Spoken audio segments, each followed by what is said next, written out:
Super excited about the 2-minute drill today. Let's get into it.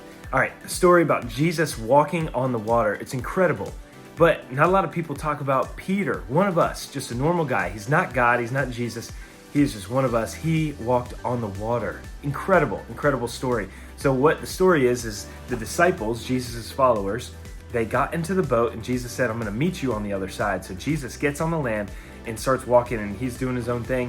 And then the disciples get in the boat and midway through the night, there's a storm that rises up. And in the distance, they see somebody walking on the water. They say it's a ghost, they're afraid, and it's actually Jesus. Jesus says, it is I. And Peter says, if it's you, then call me to walk out on the water. And guess what happens? He does, he says, come. Peter gets out of the boat and starts walking on the water. Pretty incredible. So I wanna read what happens next. It's a great tool for us. So it says, so Peter got out of the boat, walked on the water, and came to Jesus. But when he saw the wind, he was afraid, and beginning to sink, he cried out, Lord, save me.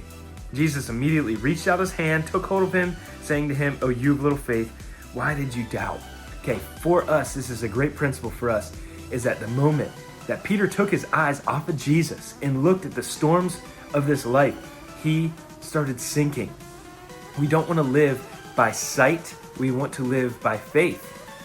Living by faith, keeping our eyes fixed on Jesus, of course, we will have problems, but we will have peace in the chaos and the storms of this life. You may have storms in your relationships, in your friendships, in your family, at school, in your sports.